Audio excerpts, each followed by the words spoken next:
What's going on, everyone? Welcome to another Done Differently video. This video is brought to you by, well, you. All your comments, all your questions, I'm gonna be addressing them all in this video. I'm gonna be trying to do my best to gather all this information and share that with you. All right, welcome to the channel. My name is Bastian. This channel is a tech, how-to, and smart money type of channel.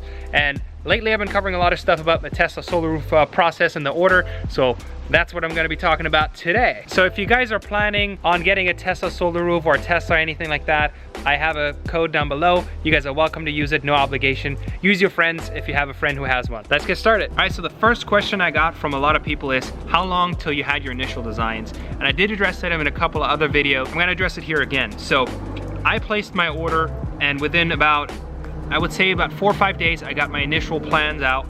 It took them a little longer than I anticipated because, as I touched on the last video, they do a lot of automation. But within 4 or 5 days, I got my initial plans, and I checked everything, and there was obviously a couple of things that needed to be changed. So I emailed my advisor and I told him that the things that needed to be changed, and then it took about another 4 or 5 days till I got another set of plans. Now, something to keep in mind, your plan is completely flexible. Until you have material ordered, until you have material here at your site. All right, so another question I got is about the actual venting, and that is an answer that I just recently got from my advisor. The venting I refer to, which are the attic ventilation, I asked my advisor, hey, look, the ventilation places where we have it in place, it's really not a good place to have it because that's the side where all the sun hits the roof.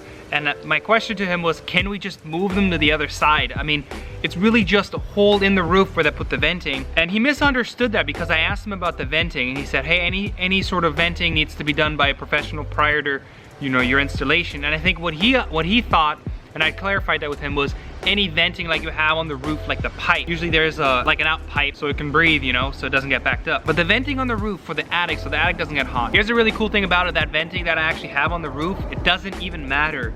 Tesla will be removing all those ventings. They're gonna be, in my case, they're gonna be plywooding over the roof. All the venting for the attic is going to be done through the ridge vent. Basically, they're gonna, right across the top of your roof, they're gonna be cutting a slot in, and they're gonna be putting, basically, I think that's the metal portion of it. They put a metal, kind of like a teepee hat like that over it. That's how your attic will be venting. Not only does that look really nice, it actually is a really, really smart way of doing that because heat rises up, and that's the highest point of your ceiling in your attic, which, you know, that's where the heat's gonna wanna exhaust to anyway. If you have any sort of venting that, you know, like there's turbines that, you know, you don't want to have, I don't know if it's an optional thing that you can have them, but if you don't want to have them, it's not a problem. They're gonna be removing them, and you're gonna have attic ventilation through the roof line. All right, another question that I actually had was about the sizing of the roof, the system itself, right? So the sizing of the roof, it's given by your structure. The question I had is, can you size the system to whatever you like? Right now I have my system at 4.9 kilowatts set up,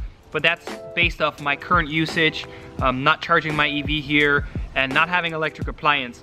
I will definitely need a larger system. According to my advisor, and I spoke to him about this, it's like, you know, there's really no limitations. You can really size it however you want. If I'm wrong, for Southern California Edison, let me know in the comments below. This is what my advisor told me, so I'm giving you the information directly from my advisor. Maybe he's wrong, I don't know. But he told me basically, you know, you really have the option to size it as you see fit, which I'm not gonna be going overboard.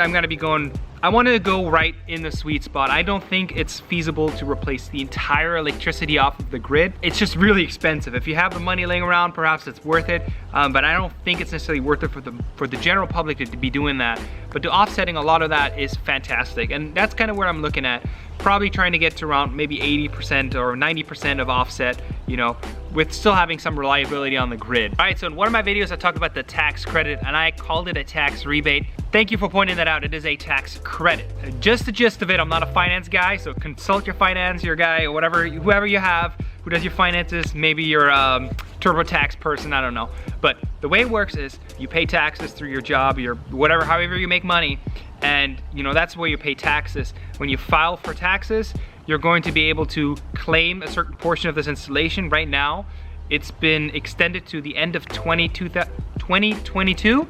26% of the installation cost. You'll be able to claim that, and you'll get a tax refund. Unless you owe taxes, and in that case you won't. It's a tax credit, it's not a rebate. Something to keep in mind, the 26%, this is actually really important. The 26% is not off the entire roof. the 26%, they're being very explicit about it. Anything that is involved in the PV, the photovoltaic system, the solar roof system that's actively generating electricity is eligible for the tax credit. It is unlikely you're going to be having your entire roof with solar panels. If you do, thumbs up. I mean, that's gonna be a pretty cool roof and I wanna check it out. But if you don't, you'll probably have some regular glass tiles. Those are not eligible for the tax credit. So that's why when you're going in the calculator on Tesla's webpage, you're not actually seeing a flat out 26% cost of the entire system.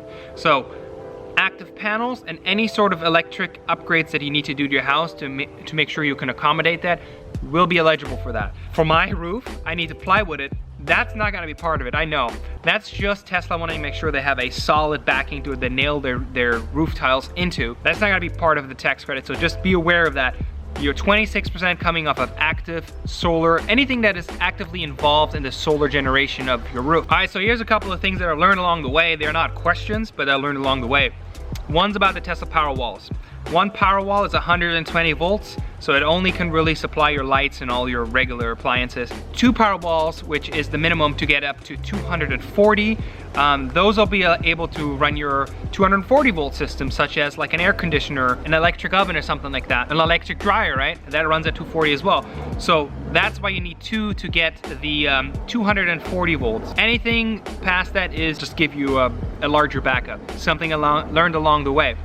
Another thing I learned along the way is when I did my very first video, it asked me about the roof line. And at that point in time, I had no idea why that mattered. I was like, oh, well, roof line, I don't know how that really could make any difference. Now I know why it actually matters.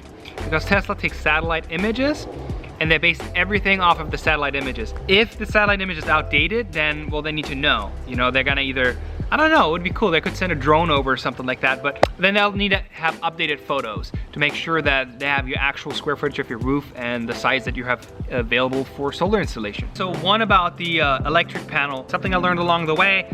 When I talked to my original advisor from a previous attempt to get Tesla solar, but that was panels and not the roof, he kind of told me that the electric panel upgrade would be pretty insignificant in cost. I mean, it really just depends where you sit financially with this. He was telling me that it's gotta be around $1,000. That's incorrect, okay? Someone actually in the comments who's local within Southern California told me that when they did theirs, they had to do an electric panel upgrade and it was $2,900. Now, I don't think that's the end of the world. I think that's definitely a lot of money, but it's something that you wanna make sure that you have anyway. So for my case, as I mentioned in previous videos, my panel's pretty shot. I did some work this weekend in the attic and I was doing some electrical work and it's kind of not great. I'm looking forward to a larger panel anyways, in case I need to create any new circuits. All right, so this is another comment I got from someone. It's not really a question, but I'm gonna just read it out loud real quick. I'm building a new house and taking trees down, so I really need to work with an engineer versus having the satellite analysis. The lack of communication is very frustrating. Yes, the communication is really bad with Tesla. Just know that. Once in a while, I think you get a really good advisor. The advisor I had prior to this project was fantastic. He even answered my phone calls on a Saturday. This advisor, he's good. He gets me the information, but it takes a little while. And I'm gonna get into that in just a little bit. But yes, in my previous video, how you should handle this project, I talked about that. But the grand scheme of things, you are the project manager. Tesla's not a company that is out there to try to sell you everything. They don't have salespeople. And funny thing, I had a solar guy just call me the other day and he was trying to really convince me not to go with Tesla Solar. He was talking all kinds of crap about it, but I've done my analysis. I know where I want to land with this. So what I was saying is that, you know, Tesla doesn't have the sales type of people. They're just here to make sure that your project is successful. They can only do as much as they can do. It's your house, really. You are the project manager of your house. So all the questions you have, you need to make sure you get them addressed. You know your house, really just make sure you get the answer to that. If it's a question that I can answer, let me know in the comments below. I will respond and I'll answer your question. But if I don't have the answer to it, then I will say I don't have the answer to it. Talk to your advisor. Sometimes it's really useful. You guys ask me questions like, hey, I haven't thought about that. And then I go ask my advisor about it as well. So yeah, keep the questions coming and you have to really be on it. So it's your project, it's your house. You need to let them know that you have questions and they need to be addressed. So here's another question I got from someone. It's talking about the venting that I talked about in my last video. And the question is, I already have my design and permits approved. Couple of questions. Am I too late in the process to ask about moving vents? How did you approach this topic? Did you have to push hard, or were they pretty easy about it? So I want to make sure, and I think I just talked about that we're talking about the attic ventilation. There's attic ventilation and then there's active ventilation for your plumbing. As far as attic ventilation goes, I don't think it makes a difference at all. Even if the guys are here on site, well, it might make a little difference because they have a set amount of tile, but usually when you do construction, you order about 10%-ish extra, so they might be okay. But basically, if you're asking them to remove the attic ventilation, they're probably going to be doing that anyways. If they were not planning on doing that because you explicitly told them that you want to have some sort of attic ventilation, then it's probably still okay. But like I said, they're going to be doing ridge venting. You don't really have to worry about that. I think that can be done anyways, especially if they're plywooded. They might have to do some material. Just talk to your advisor just to be double sure about it. I have a hunch that it really doesn't matter at what process that you're at. How did you approach this topic? I emailed my advisor. The way I do it, because I don't want to bother the guy, you know, he's got probably plenty of other projects going on at the same time. The way I do it is, as I go through this process, as I'm going through this project, I think of my questions and I write them down. And once I have a few questions, unless they're super urgent, then I go send them out an email. And I just number them 1, 2, 3, and it makes it really easy because then, you know, they can reply 1, there's your answer, 2, there's your answer, 3, there's your answer. My advisor is really nice. Besides him not being super proactive about answering his phone or returning emails immediately, which I kind of expected, I kind of know that, he's really nice. Like, he gave me all the information that I asked, and so far I really have no complaints. The lack of communication, I kind of knew that. That's just a given for me. So, you know, I'm not gonna complain about it. Could it be better? Yes. Should it be better? Absolutely. But for what it is, I think it's all right. So lastly, I want to talk a little bit about financing. So my roof will be financed. That's why, you know, I want to make sure I have a comfortable monthly payment and I'm not too concerned about it. So there's a few things. There's the interest rate, and then I want to talk about the process of financing. Oh boy, the process of financing. They don't have that one ironed out. All right, so the interest rate that I was given, just as it is on Tesla's webpage, is 6.99%.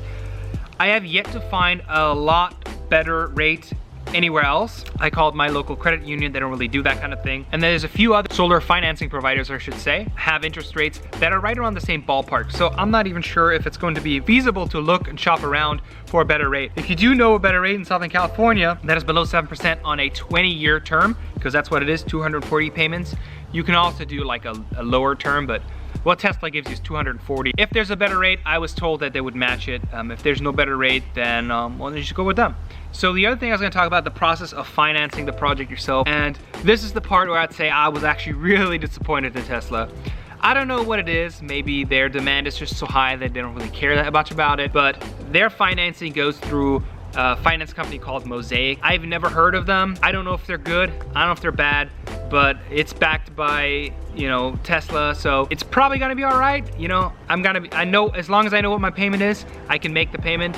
That's fine. When you get the application on your Tesla portal to apply for it, what they're going to be doing is a pre-approval. I believe they don't actually run your credit. It's just where you put in your preliminary numbers. Now, here's a really frustrating thing about it. These systems are not cheap.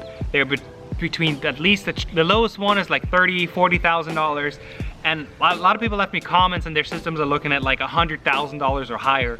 And so the financing portion for some people is really critical, really important, because we need to know, you know, how much it's monthly, you know. At that kind of a cost, usually you would have a borrower and a co-borrower, just like in a home, you know, like homes in Southern California are so expensive. Usually people don't buy them by themselves. They have a buyer and like a co-buyer. And so Tesla does not actually have an option for having a joint financing solution, which is really, I'm really disappointed in that, because, you know, you're looking at $100,000, like that's a lot of money, and just financing by a single person. I get it, it's not like a car or something like that, but you know, it's a roof, it's a part of your home. I feel like there should be a borrower, co-borrower option. That's a pretty common financial practice, but unfortunately they don't have that. So keep that in mind when you're thinking about financing. You're gonna have to finance as an individual, unless you are financing it outside of Tesla's financing options, in which case, you know, there probably is gonna be an option for it. So I was really frustrated with that a little bit, and that's kind of why we're still stuck at that point. You know, we need to iron out this financing option. I've already been pre-approved, but like the financing option gets stuck because, you know, we can't do the joint thing. So now I have to resend the application and all those things. But yeah, So that's just an extra thing that I want you guys to think about if you're thinking about financing the thing. On that little note, there's a little sneaky, like a little bonus tip, there's a little sneaky way the way Tesla does it on their financing option. If you're looking at the monthly payment, and that's what Tesla does for having a tax credit rolled in at the 18th month, so you drop the balance. If that's what you want to do, then you just subtract that amount. But if you don't want to do that, if you want to use the tax rebate for something else, if you have another home improvement or something like that going on, keep that in mind. You know, you'll have to keep financing that larger portion at 6.9, basically 7% over 20 years, which isn't terrible, but it's also not great, right? All right, that's it for the video. I hope you guys found this useful. If you guys have some questions, if you guys have some comments, let me know in the description below and the comment section. I want to read all of them. I want to hear all of them. Not only do they help other people, which is fantastic, which is really what I'm aiming to do at this, but they help me so much. Because, you know, you guys get me thinking about, hey, should I be sizing it this way? Should I be sizing it up? Should I be sizing it down? And, you know, I'll go ask my advisor and I'll get those questions for you guys and share them with you along here. So if you guys found this video helpful, do me a favor, like, subscribe, you know, at your discretion, and I'll see you guys on the next one. Let's wait for this airplane to go by.